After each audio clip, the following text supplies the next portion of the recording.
do you like the feeling of power you have as a newspaper proprietor, of being able to sort of formulate policies for a large number of newspapers in every state of Australia? Well, there's only one honest answer to that, of course, and that's yes. Of course one enjoys the feeling of power. The newspaper can create great controversies, stir up arguments within the community, discussion, can throw light on injustices, just as it can do the opposite. It can hide things and be a great power for evil. It's not a perfect system, obviously, but can you think of a better one? Hello and welcome to episode 20 of Murderocracy, a podcast that keeps an eye on the news and influence of News Corp, the most influential media company in the Western world. I'm Cam Wilson. And I'm Sami Shah. Hey, Sammy, usually we do a kind of a light-hearted kind of intro, but it hasn't been a very light-hearted week. How are you going? Look, it's been interesting to kind of see the reactions online and everything. I mean, the actual coverage of it has been excellent. You can watch all the news channels and there's some fantastic. I know a couple of reporters in Ukraine right now, guys I work with back in Pakistan who now work for TRT or something, and the stories got to tell have been pretty fascinating so far, and the coverage and everything. But it's crazy. We just got past Omicron. Like it's a hack point that everyone's making, but can we catch a breath? Like, what is going on? Yeah, it's really, really crazy. I just I find it kind of hard to comprehend. And just the idea of, invasions in 2022, ground war to me is just it's bonkers. And I don't know. I'm pretty good at compartmentalizing and not being too stressed out by things. But I for the last couple of days have been unfortunately, stuck more than usual to my social media feeds and seeing everything that's happening. Yeah. One kind of thing I think that is kind of interesting that I've noticed. I don't know if you've noticed this as well. Is that where they talk about how with social media everyone becomes a journalist because everyone can film something, technically, report it out or whatever, and you can share information on social media. It's interesting that things are kind of also happening from the opposite end, where now everyone is kind of like their own, almost like an editor of their own news feed or their own news gatherer, because we're all like, oh, cool, what's happening here? Maybe I'll look at the Ukraine hashtag. Maybe I'll go through and look at, I'll search for Russia in TikTok. Maybe I'll try and find stuff myself and, even verify stuff that you see online yourself. I think, for increasingly is a kind of normal instinctive reaction rather than just being a passive news consumer. There's a really interesting scenario created by Neil Stephenson. He's a science fiction author, and he's got a book called Fall. It came out a couple of years ago. It's an okay book, but there's a nice, there's a couple of interesting things in there. The first one is there's a whole, news event that happens where a nuclear bomb explodes in a small town in middle America. It's a massive story, and everyone's talking about it. The whole world's affected by the story, and it turns out the entire story was faked purely on social media. So the idea that you can have something like that, a fake event that ripples out in the real world, is interesting. But the thing I really liked in it was that people basically hire editors who curate their social media feeds. So you, for example, and I would subscribe to an editor who basically makes sure that all the algorithms and everything and all our social media feeds are providing certain verifiable news sources, and nothing else appears in our feeds. And everyone has different editors that they subscribe to, like curators of content. And I thought that's something that we might end up seeing at this point, given that we're also doing that job ourselves anyway. It's eventual that we're going to hand it on. But the other thing is, we're seeing all this information coming out. The thing that I keep thinking is every time someone on Twitter goes on about this is what I think about Ukraine, they should first have to pinpoint Ukraine on the map. I want to know that they know where Ukraine is before I have to take anything seriously.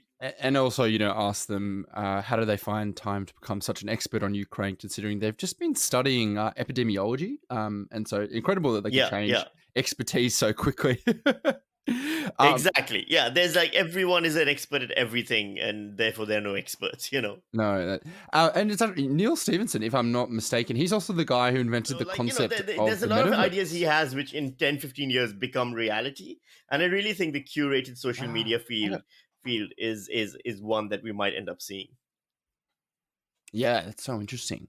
So, on to what we're talking about today. In a little bit, after we cover the News Corp news of the week, we're going to have a look at a pretty handy graph that was put together that looked at all of the newspaper endorsements that have happened pretty much in essentially Australian modern history, looking at who newspaper owners and I guess editors decided to say, this is the person that we think should, be form government for the next election. Unsurprisingly, there's some pretty interesting aspects of it, particularly to do with News Corp. So we'll be looking into that. But as always, just our standard housekeeping, which is we're loving doing this. Thank you to our Patreons or patrons, I guess, who are contributing to our Patreon to support us doing this. And if you like what we're doing, we appreciate the support. It's patreon.com/murdocracy, MURDOCRACY.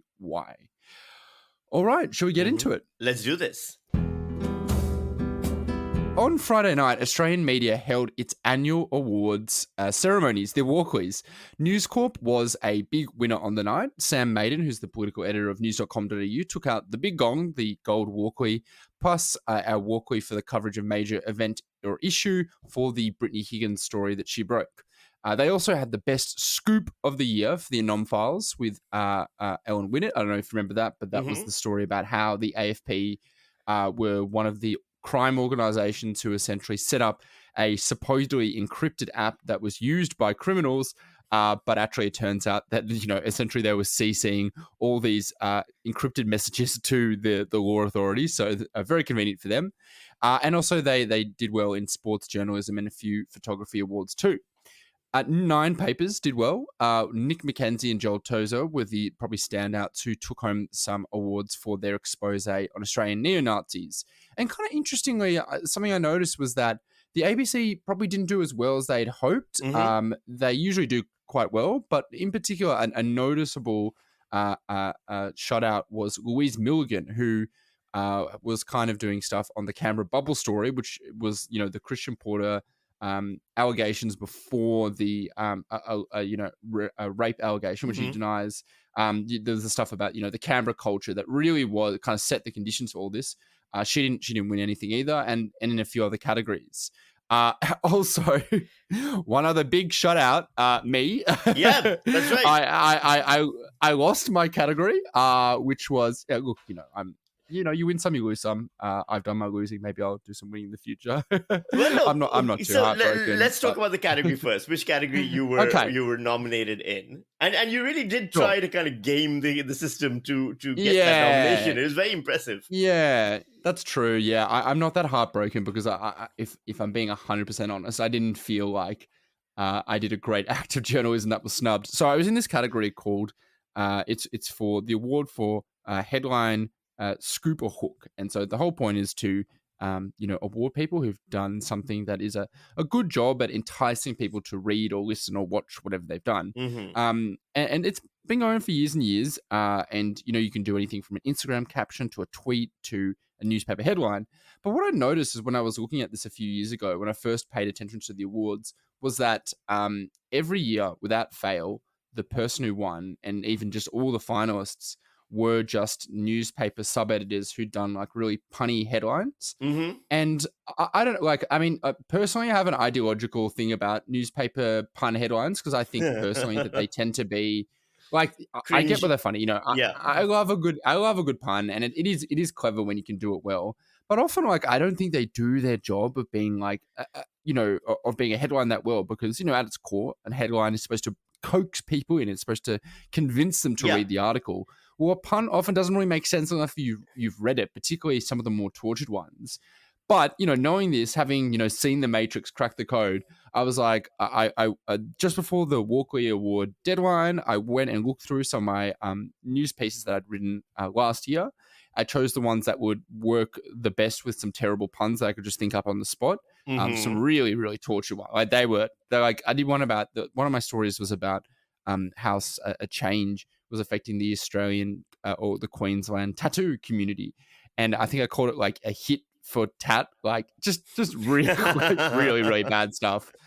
But it worked. I end up being nominated. So, very grateful to be nominated. And like I wrote a piece about it. And in the piece about, I was like, this is what I did. I kind of wrote I don't hate the player. I hate the game. I don't begrudge any of the people who were nominated or have won in the past. In fact, they're just, those are the rules of the game and they've done well. And the winner, who was from 9 Papers, congratulations to her. This isn't like, sour grapes or anything.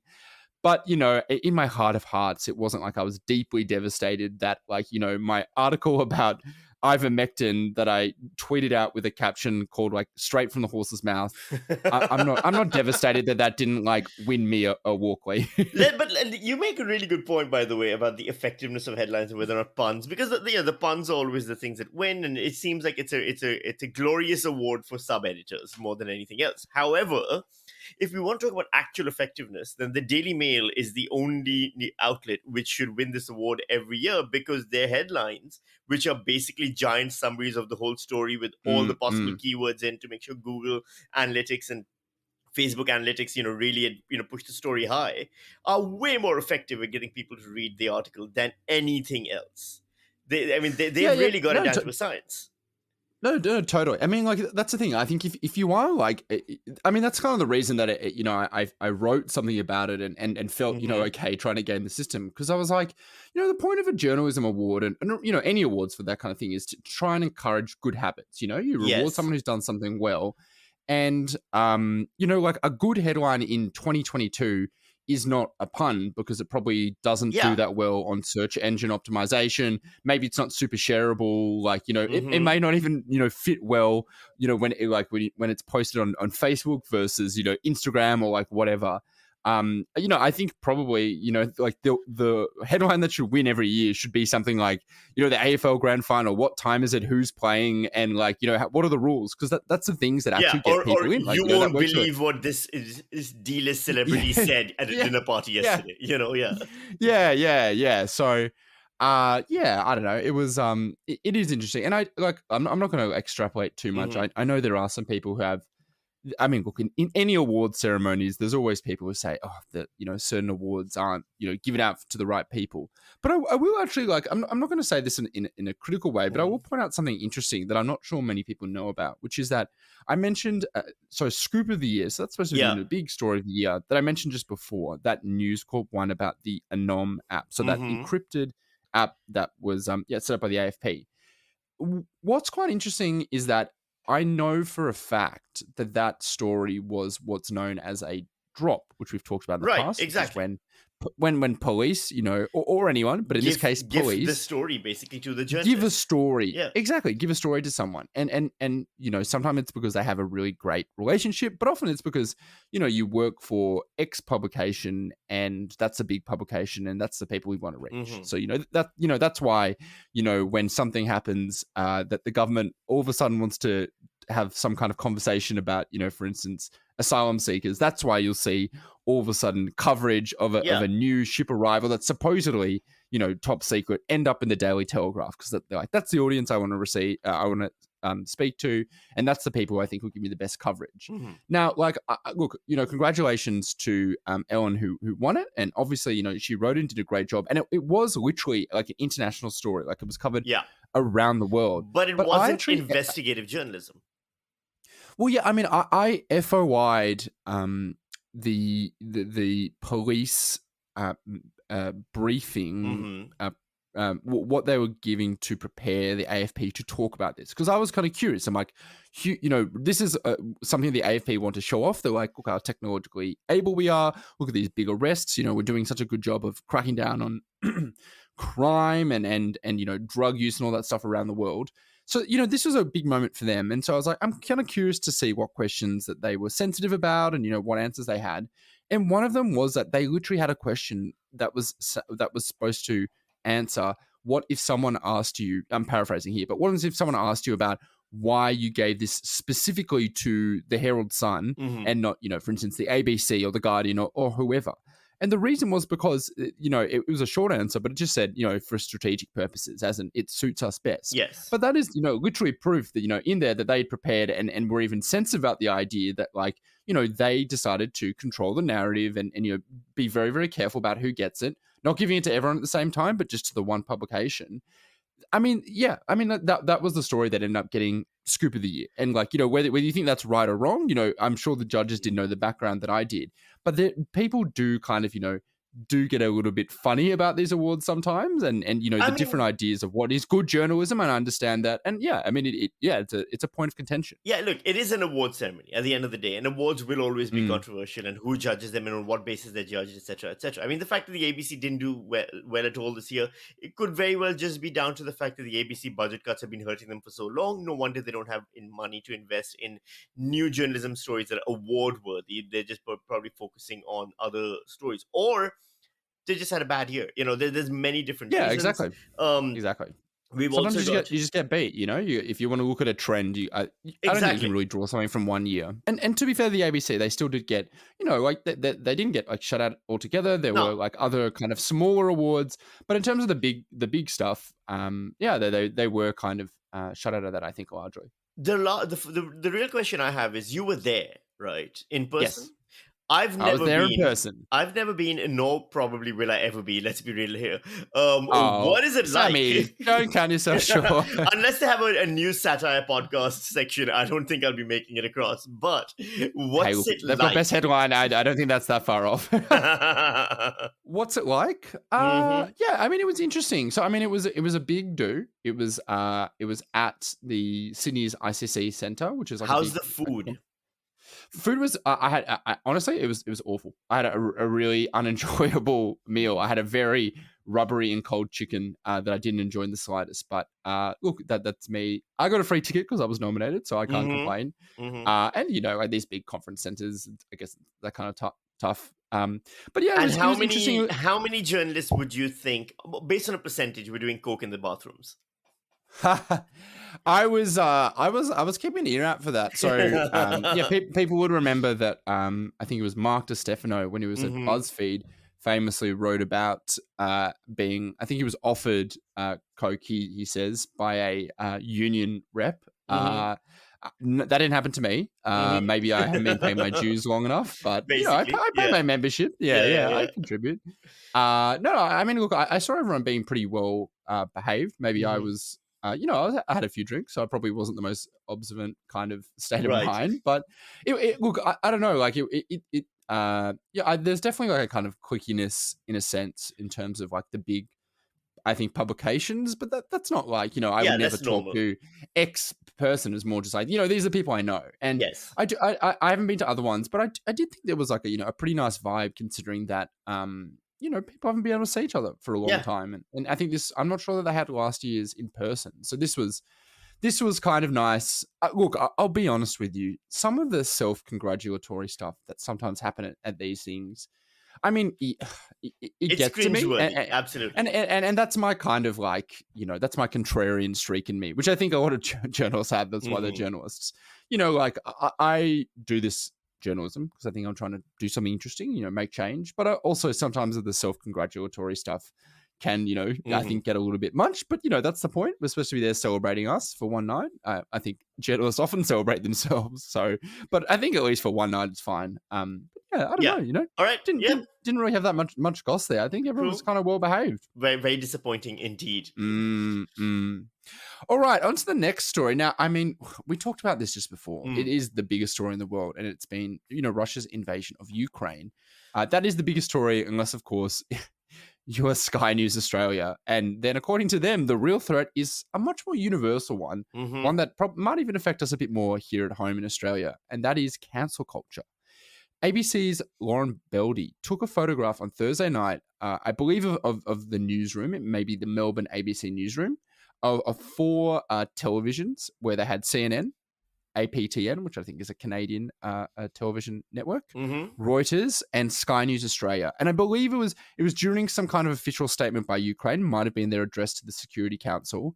And so the first 3, CNN, APTN, and Reuters, were all taking it live. Sky News, on the other hand, had Piers Morgan talking about cancel culture. Yes. There were a few other moments that also jumped out as well when I was looking through some of their social media stuff.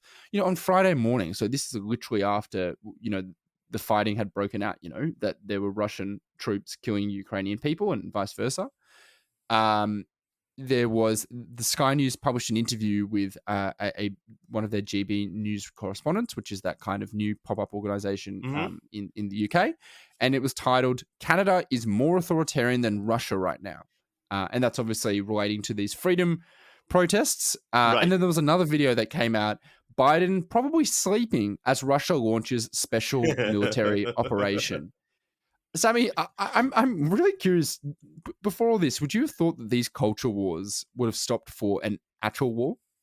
No, I definitely did not think that they would ever stop for an actual war. In fact, we know, like, from history, and a lot of these things are used to heighten culture wars, definitely, and because everyone then can use their side to say, look, we warned you about this. I did go to the Sky News YouTube channel to check that out during the entire breakout of the war, when Putin was making his announcement, and then after that, when the Ukrainian president made his announcement and the tanks rolled into Ukraine. I was on the Sky News page hitting refresh because I was doing research for my own podcast. And you're right. The top story at the time on the YouTube page, was Piers Morgan wants to cancel culture. It was Andrew Bolt talking about some woman in America who put a tweet out, calling Putin an old white man, and therefore look at this.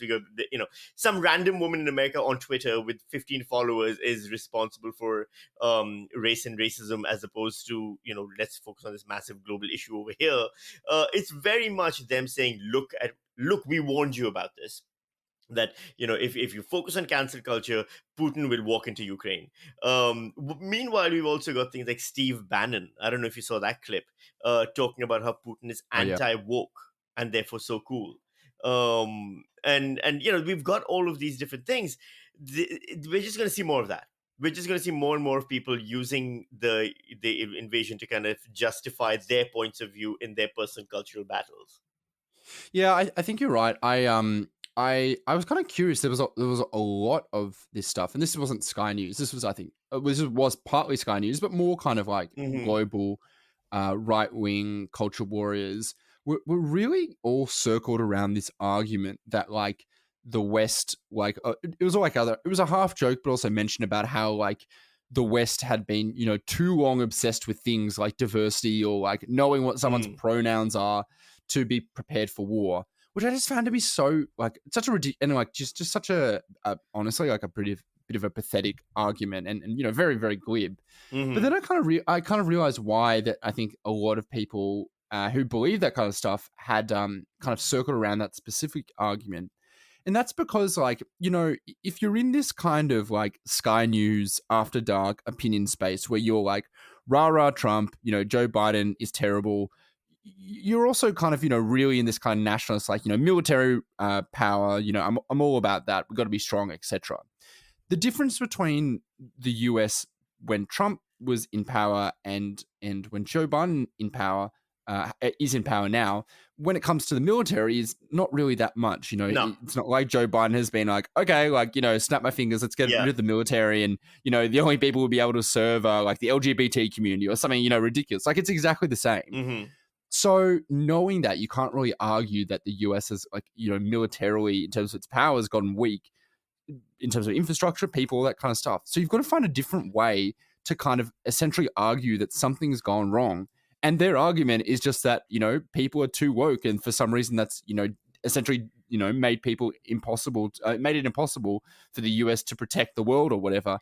It's just like, I don't know. I always think back to Gerard Henderson, who writes for The Australian. Years and years ago, I was, before I started working more in Australian media, I was a guest on the breakfast show, on ABC TV's breakfast show, and this is like I think the day before the US election in which Trump won, and they asked me, they're like, what do you think Trump is thinking right now? And as a joke, because they had me on to do comedy, I said, I think he's scared out of his mind that he might win. that is a man who does not want to win the election. And it was just a dumb joke, whatever. Gerard Henderson took great offense to that. He brought up that quote, I think 7 times in different articles. And he always said, so-called comedian, which is one of those things people love saying about comedians, so-called comedian Sami Shah. It's so funny. So-called comedian. And then he goes, tries to say an alpha male like Donald Trump. And I was like, that coming from Gerard, who is the epitome of a beta, is really quite funny. And there is this whole thing in this right-wing community, which is, or, far right, etc., which is they're obsessed with masculinity. And you can see it in the way Trump was masculine and Joe Biden is effeminate. And now Putin's masculinity has never been in question. And, he's not caught up in the culture wars. I mean, he is caught up in the culture wars. He literally has kept, gay marriage outlawed. And there's laws in Russia still preventing anything that's called the promotion of homosexuality, for which people get prosecuted. So there is all of those things happening as well. But there's the idea that Putin's a man's man, and men's men don't worry, but men's men invade, Ukraine. And you can kind of see it when you tune into something like Fox News, where you see, I think Kevin Rudd had actually tweeted this out even, of Tucker Carlson, America's bow tie wearing weirdo. He's literally is. He's like, if you took all the young liberals in Australia and kind of put them into a smoothie, they'd become Tucker Carlson when you pour it out. And Tucker Carlson going on about how amazing Putin is and how this is purely justified in Putin's point of view and how he deserves to be able to walk into Ukraine. And it's not surprising then that the right-wing side of media and politics has embraced this more than you'd think they would. The patriotism isn't as important to them as the adherence to masculine ideals. Yeah, no, you're right. For me, it was kind of interesting that I didn't see in Australia really any support of Putin. Like, you have actually seen in parts of the US and Tucker Carlson has kind of been, he's been like, arguably more pro-Putin than kind of like anti-US. Yes. Or like, whereas this, other mindset is very much like, down on the kind of US as well, which is just like anyone who was, around during the Cold War must be like scratching their head about how, the right, which was so anti-commie, anti-Russia, has now done this massive flip in the last few years. It's absolutely very confusing. Now, this is a little thing to watch out for. I'm kind of curious about this. It didn't get much attention. News Corp has hired its first ever head of e-commerce, Adam Cron, who was a former Kogan senior executive. Welcoming the announcement, News Corp Australia CFO Michael Ford said, audiences are increasingly purchasing online and looking for confidence, convenience, and speed of transaction in the type of trusted environments we provide, suggesting that they'll be trying to, use some of their media properties to, sell things directly to people more often. Sammy, if Peter Credlin was on your TV recommending you something, would you buy something from her? Do you trust her, her opinion on these things? Honestly, I kind of do. Because Peter Credlin is clearly rich and knows how to buy good stuff. I can guarantee you. Look, I bought 2 shelves from Kogan about a few months ago now. One of them is completely crooked, and the other one is significantly smaller than the advertised size. And so, you know what? If Peter Credlin, I bet she knows where the good shelves are. I bet Peter Credlin does not have the problem with her shelving systems that I do. So I will happily take advice from News Corp's elite on where to buy and what to buy, because clearly they know how to spend money well. And I mean, look, if they've got the guy from Kogan who's convincing you to buy things, I mean, that's the important part. They didn't, I guess, hire the Kogan person who was building the shelves or whatever. I think, I mean, look, this is one to keep an eye on because, e-commerce has become really a backbone of a lot of digital publishing in places like the US. So there's a news website that I use all the time, which is called Wirecutter, which just does the world's best reviews. They were bought by the New York Times because, they kind of do this thing where they just do such incredible reviews that I wholeheartedly trust them. And they're like, we'll put in Amazon affiliate links for whatever we think is best. But, it's always like we did 300 hours of testing on like this mouse pad, and we can tell you that this is by far the best in the world. And by, building up that trust, they can then say, well, you're going to probably buy it now because you trust us and we make some money out of that. It does sometimes get kind of into uncomfortable areas potentially, because there is a incentive for publishers to encourage things, because if you encourage it, someone buys and you get something. Yes. So like you can almost make, almost like fanboy culture out of like buying things. That being said, like, like News Corp has been very innovative in terms of the digital sense, and we both know that they have been very good at finding ways to make money.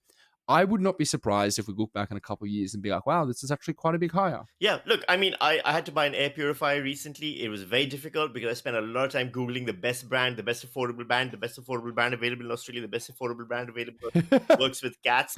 And honest to God, if I could have just had Andrew Bolt recommending it for me, I would have taken it at the time. Oh, and we know that Andrew Bolt likes to keep things pure, so... Anyway, we'll go before we can have any more defamatory imputations made out of that. And hey, this is an update on last time. So we spoke last week about the dueling reporting on the former Grilled CEO who was filmed smoking a meth pipe and doing other kind of crass things. And this was there was this curious case where there was these dueling narratives that came out between the Australian's investigation editor, Sharry Markson, and Nine Papers' Chip Legrand. Sharry Markson had kind of, I think, based on the timeline, had been, as she said, working on this story for weeks. She'd gotten access to these videos, was trying to verify them.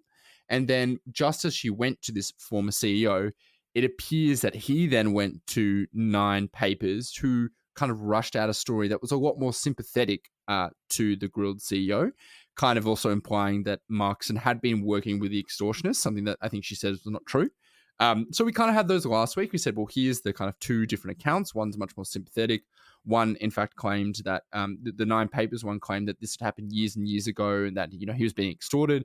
The other one, which is Sharry's, didn't make that claim at all and it suggests that actually the video was potentially taken by himself. Well, we said there's not enough knowledge for us to know here. We can't make sense of it based on what was happening. Yes. It turns out that Sharry Markson appears to have been on the money, and if anything, it was Nine Papers trying to kind of scoop a News Corp actually got caught out.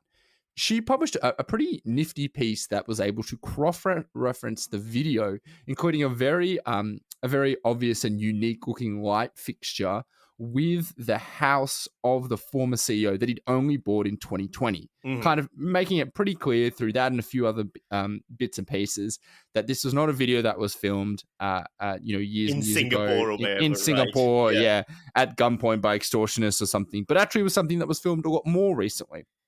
Knowing that, it appears that this guy, including as well a PR rep who was helping tell the story, have misled Nine Papers, and they've kind of had to come out and say, well, no, we've apologized. So really, they took the L on this, and Sharry is undefeated in this regard. Yes. So, Sammy, I'm kind of curious, what do you think if something like this happens to you? Because this wasn't just a normal, like, almost like, slightly different reporting. Like, Nine Papers, it appears, really went out of their way to, that they heard from this guy. They wanted to kind of, they rushed out this story before the Australian could get theirs out. And, in their haste, they were unable to verify it to the extent that it appears that it was false. Do you think that something should have to happen to you if this happens to you? If you scoop someone, you try to scoop someone and end up just being kind of embarrassed? I mean, it's a little bit more than embarrassed. It's also, it goes into question certain professional ethics and certain professional standards, right? Like you need to verify twice before publishing. Did they verify it twice before publishing, or did they just go on Bainbridge's word against Markson's reporting? So credit to Sherry Markson for doubling down and doing the research to prove that her story was the accurate one. Nine, obviously, Chip Legrand and Nine need to publish an apology, and of course the apology is out there. What's weird to me is last week I my point had been that I call into question the news value of a man smoking crack in his own home, whether or not he's a major business owner or not. I don't think it has any bearing on the share price of grilled or whatever. But like, that's my personal point of view on this. And so now we even see the stories become a snake eating its own tail. The story is about, Chip Legrand versus Shai Markson, who's Channel 9 versus News Corp. It's all of those things. And the original thing of, this man was the original story newsworthy, beyond just a tabloid level element, is one that I think still is a question worth asking. I think this is very, very fascinating because I've kind of been on the side of, well, like whether he likes or not, he's a pretty public figure being caught using drugs, particularly as Shari was trying to make in her original article. She made the link that, ice can be kind of related to, having irregular kind of or erratic behavior. So, I mean, but that aside, what's very interesting is his attempts to mislead 9 papers, to lie to them and also the public. I think if you weren't already thinking that this was newsworthy, I think the fabrication, the lengths to which he went to cover it up, then in itself make it newsworthy, because him as a former, like he was Grilled CEO, but at the time he was also in this other ASX listed company as a director.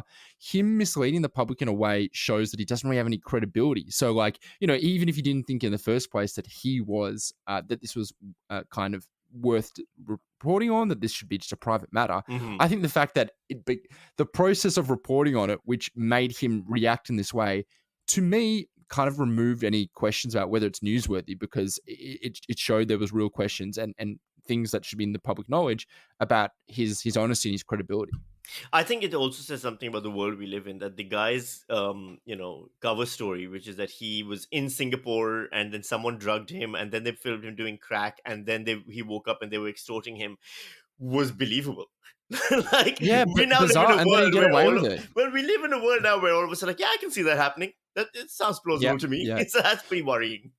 And there were, I mean, look, there are like little elements of the story which remain interesting, which is that, so Chip Legrand, to his credit in the first place, did try to verify it and looked at certain things that, I think he looked at the report done by a security consultancy group on it. He also, I think, got a proof of like transactions that Bainbridge, who's the guy, had made when he was over in Southeast Asia. And so you're now like, well, what are these like thousands of dollars of transactions that you've made? You claim are extortion attempts, but maybe not. Or maybe, look, maybe there is like still some kind of, maybe he was extorted. It's just an incredible story. But just kind of bringing back to it, the funny thing that I think is now that's being lost in all this question about, well, is this newsworthy and whose reporting was right, is also just even the like, still that ethics of like, where did this video come from in the first place? Like who was giving this to a journalist, and does that kind of lend credibility to actually there was someone trying to extort in the first place? I don't know. Yeah.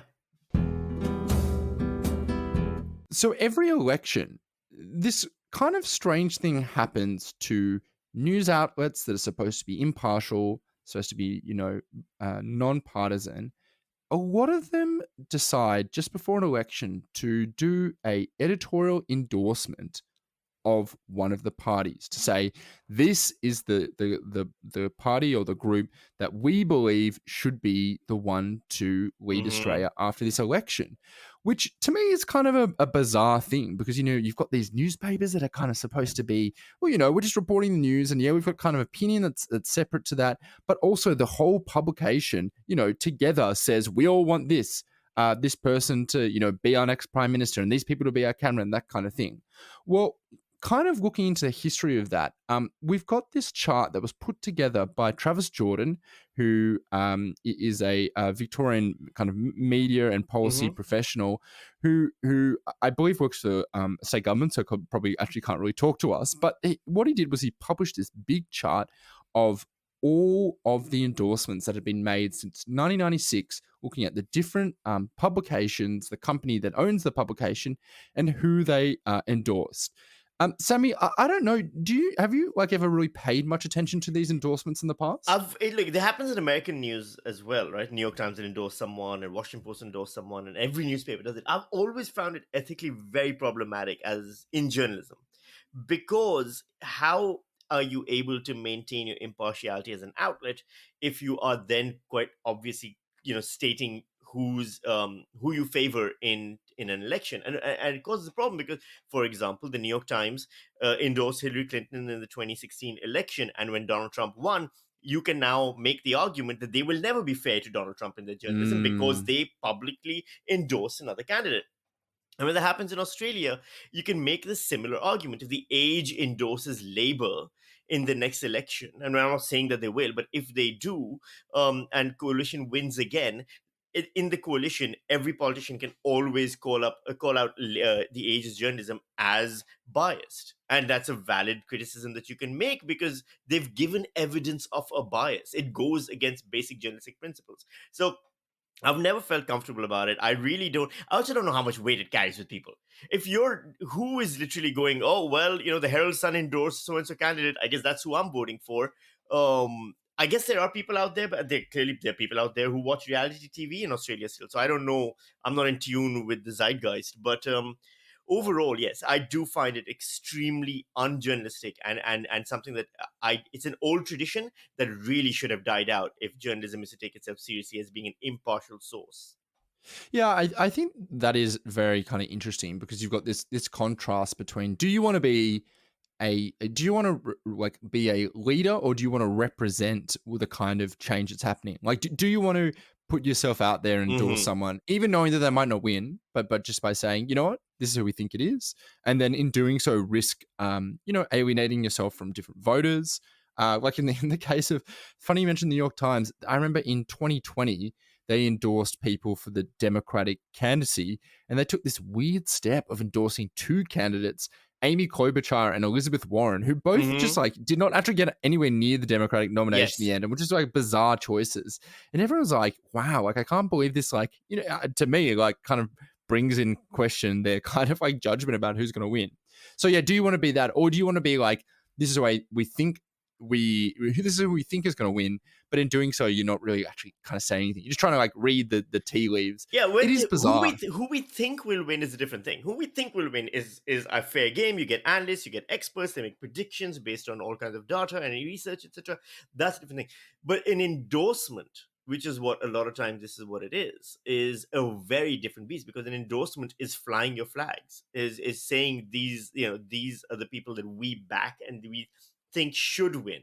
And that's where I think you kind of leave. I mean, look, there's all kinds of academic debate about the ethics of non-biased journalism, the reality of non-biased journalism versus biased journalism, impartiality in journalism. How realistic is that? But this, I've always felt, is an extremely obvious salute to a lack of impartiality in news media, and I've never felt comfortable with it personally. Yeah, no, I understand that. Now, looking at this chart, it's color coded, very, very well done. So thank you to Travis, who's done a lot of work on this. It's got everything from the Australian, the AFR, all the way down to the Courier Mail, the Saturday Paper, Daily Mail Australia, which, by the way, I didn't realize used to be owned by Nine up until 2016. Yeah. So this is exhaustive. The first thing that jumps out to me, and this is not going to surprise anyone, is just how often all of media companies, but particularly News Corp, have endorsed the coalition. Yes. It's bizarre. You get all the time this meme that journalists are left leaning and the media is left leaning. Well, if you look at this, I'm looking at the blue and the red, blue for the coalition, red for Labor. It is almost entirely blue. Like the AFR since 1996 has endorsed the coalition every single time. They're Nine Entertainment. The Australian has endorsed Labor in 2007, but every other time the coalition. Courier Mail every time the coalition. Oh no, except for in Labor in 2007 as well. That was Kevin Rudd. Yeah. It's quite really just across the board. You can actually see 2007 that change where there's that 1 year where News Corp largely endorses just Labor, and you can see the benefits of Kevin Rudd bending the knee to Murdoch in that moment. Because it's right there, plain to see. Totally. And this goes to actually what I was kind of mentioning before, which is that it wasn't it's a real chicken and the egg situation because, Kevin Rudd famously made the effort to try and court News Corp. That he also came across being like, I'm a social progressive, but an economic conservative, which is an incredible thing for a left leaning party leader to say. And also he was within he was in reach of winning. So would they, with all these other publications which every other time have endorsed the coalition, would they have endorsed Labor if he wasn't potentially or in fact known to be the front runner?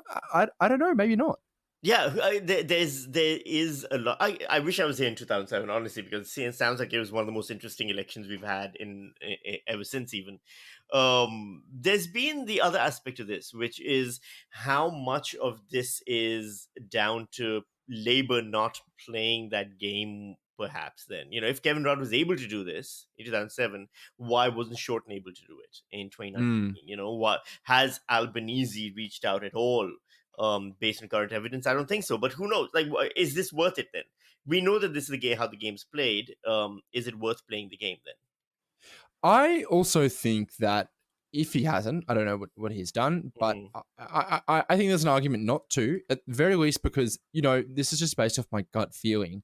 I would imagine that even if these newspaper editorials have, played a role in the past, even if they have led public opinion, I would say their influence is probably waning, because if you think about it, fewer and fewer people are just getting their information from newspapers. So and that's exactly what I mean. Like, who is this for exactly? Because I bet you, if Friendly Geordies, The Chaser Report, The Shovel, The Shot, and Batuta Advocate came out with their endorsements for the next election, that will have more of an impact and influence on a larger group of Australians than any of these papers.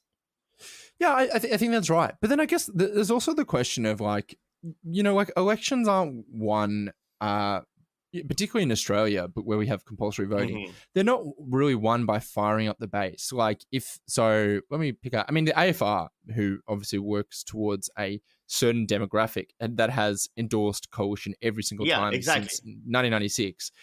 Maybe if they endorsed Labor, that would kind of change things.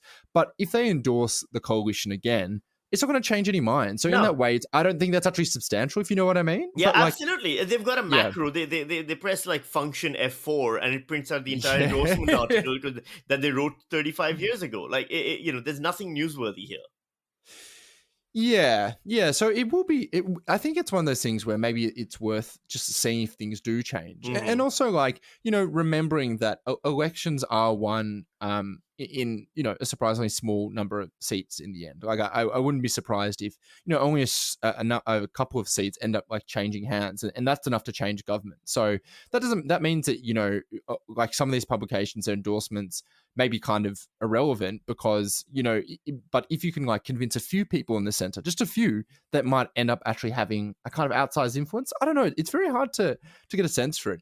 Sammy, I was just going to ask, like, do you want to go out on a limb? Do you have a prediction about? Do you think we'll see more of the same this time? No, do it now. No. Are you asking for a prediction or are you asking for an endorsement? Because those are two separate questions. I can tell you who I think will win, and I can tell you who I think should win. Yeah, I'm asking for something even more meta than that. I'm asking you to. I want you to predict if there will be anything interesting with endorsements this time. Like, do you think that we're seeing from the media a change that would suggest anything like it was in 2007 and 2010, where we had 50 and 60% of editorials explicitly supporting progressives, so that's the most during this time, versus 2016, where we had 93% of editorials supporting conservatives.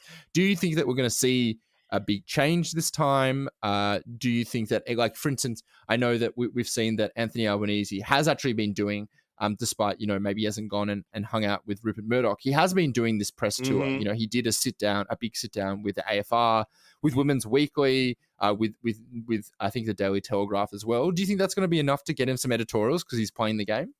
I think the numbers will largely be the same, and I think it's because 2016 changed a lot in terms of people's reliance on conventional wisdom and people's reliance on polling data, right? Because right now, conventional wisdom and polling data say Labour's going to win.